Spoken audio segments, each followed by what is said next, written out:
Hello students, MST CET री examination PCM group एक circular आलेला आहे. सीईटी सेलच्या वेबसाईटवर एक ऑफिशियल अपडेट आहे, ऑफिशियल नोटिफिकेशन आहे, एक नोटीस आलेली आहे री एक्झाम कंडक्ट करण्याबद्दल PCM ग्रुपची. आता ती पहिली एक्झाम कोणत्या विद्यार्थ्याची किंवा कोणत्या डेटची, कोणत्या स्लॉटची कॅन्सल झाली आहे, का ती कॅन्सल झाली आहे, री एक्झामची डेट काय आहे, त्यानंतर कोणत्या स्टुडंटला फक्त ती द्यावी लागेल, त्याचबरोबर हॉल तिकीट जनरेट कसं होईल, कुठे मिळेल, या सगळ्या प्रश्नांची उत्तरं घेऊन मी या युट्यूब चॅनलवर आलेलो आहे. आणि या व्हिडिओच्या माध्यमातून तुम्हाला या सगळ्या गोष्टी MSCET 2025 की सध्या जी रिसेंट झाली आहे त्यापैकी एक स्लॉट, एक डेट ही परत एक्झाम घ्यायची आहे, काय सर्क्युलर आहे तर आपण ते बघणार आहोत या व्हिडिओच्या माध्यमातून.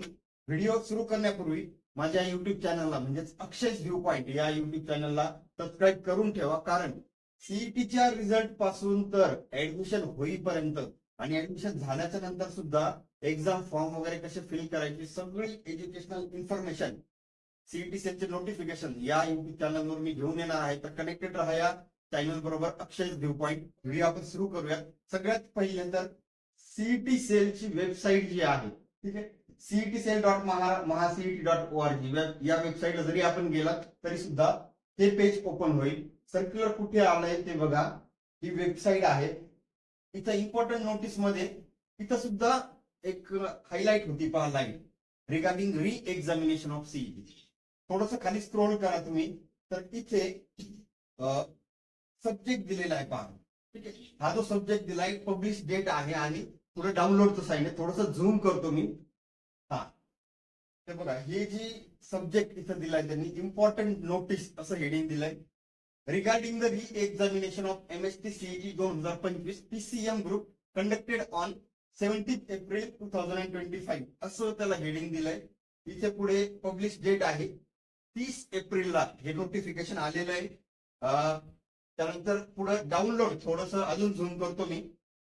हा, तर इथं पब्लिश डेट आहे. तुम्हाला डाउनलोड इथं जर तुम्ही क्लिक केलं, ठीक आहे, क्लिक ऑन डाउनलोड, तर तुम्हाला ते सर्क्युलर त्याची PDF ही जनरेट होईल, ठीक आहे. अशा टाईपची ती PDF असेल. आता बघूया त्या PDF मध्ये नेमकं काय दिलेलं आहे. ओके,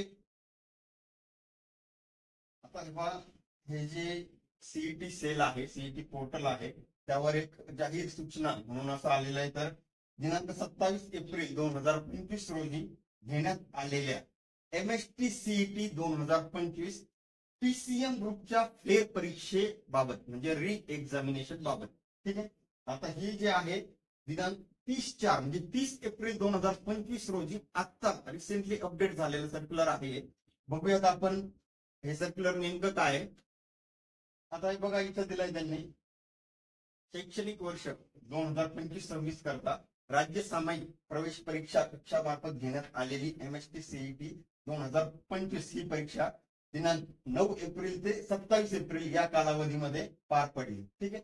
आता हे अजून थोडस झूम करतो, त्यातला मेन पार्ट आपल्याला माहिती आहे की 9 एप्रिल ते 27 एप्रिल या पिरियड मध्ये सीईटीची एक्झाम झालेली आहे. आणि थोडस झूम करतो मी हेच पार्ट.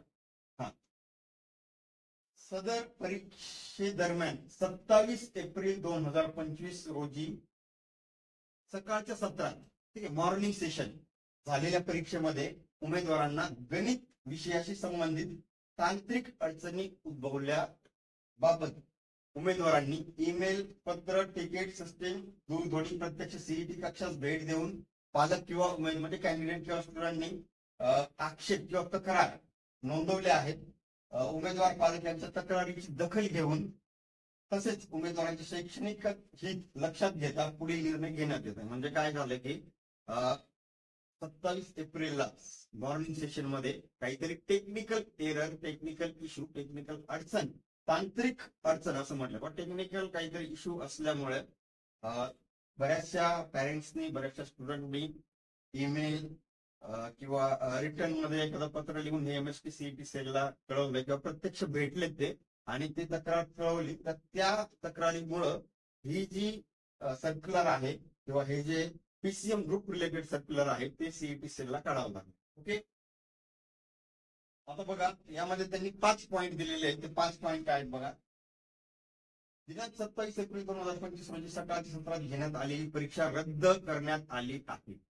जे काय की 27 April morning session CET PCM group जे झाली तर ती कॅन्सल करण्यात आलेली आहे.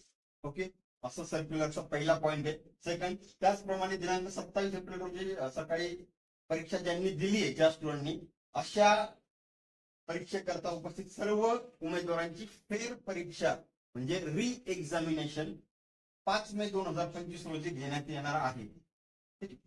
म्हणजे पहिले तर 27 एप्रिल मॉर्निंग सेशन ज्यांनी दिली पीसीएम ग्रुप, तर ती परीक्षा काही टेक्निकल रिझन्स मुळे कॅन्सल करावी लागली आणि री एक्झामची डेट त्या कॅन्डिडेटसाठी फक्त 5 मे 2025 एवढी आहे. ठीक आहे, टोटल 5 पॉईंट दिले, त्यातले 2 पॉईंट आपण बघितले. ठीक आहे, फक्त 27 एप्रिल मॉर्निंग सेशनच्याच विद्यार्थ्यांनी, ठीक आहे, त्यांची परीक्षा कॅन्सल करून ती 5 मे 2025 रोजी घेण्यात येणार आहे. ठीक आहे, अजून बघा काय दिलंय आता. ठीक आहे, या 2 गोष्टी क्लिअर झाल्यात की 27 तारखेची परीक्षा कॅन्सल आणि री एक्झामची डेट 5 मे 2025. ठीक आहे, आता तिसरा पॉईंट बघा काय, 3, 4, 5 पॉईंट बघा काय की सदर परीक्षेत उपस्थित राहिलेल्या उमेदवारांची यादी या कार्यालयाच्या अधिकृत संकेतस्थळावर प्रसिद्ध करण्यात येईल.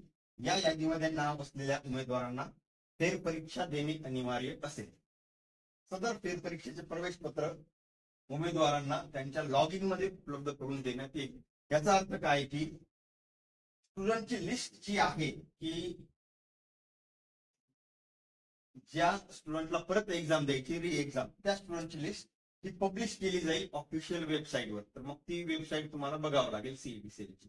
ठीक आहे, आणि सदर परीक्षेचे प्रवेश पत्र म्हणजे हॉल तिकीट त्यांना त्यांच्या लॉग इन मध्ये उपलब्ध करून देण्यात येईल. म्हणजे कॅन्डिडेट लॉग इन जे आहे किंवा स्टुडंट लॉग इन जे आहे त्या लॉग इन मध्ये तुम्हाला हॉल तिकीट हे अवेलेबल करून दिले जातील. म्हणजे जे आहे स्टुडंटची लिस्ट कुणी एक्झाम द्यायची. ठीक आहे, एक्झॅक्टली काही स्टुडंटला डाऊट असेल की आपण एक्झाम द्यायची की नाही, तर त्याची लिस्ट जी आहे ती ऑफिशियल वेबसाईटवर सीईटी सेलच्या, ठीक आहे, पब्लिश केली जाईल. आणि उमेदवारांनी अधिकृत मागणीसाठी राज्य सीईटी कक्षाच्या संकेतस्थळावर म्हणजेच वेबसाईटवर ही वेबसाईट दिली पहा, www.mahacet.org वर नियमितपणे भेट द्यावी. ज्या स्टुडंटची 27 तारखेला परीक्षा होती 27 एप्रिलला, त्या विद्यार्थ्यांना ज्यांना परत परीक्षा द्यायची आहे पीसीएमची द्यावीच लागेल, तर त्यांनी mahacet.org, ठीक आहे, तर या वेबसाईटला व्हिजिट करायचं आहे.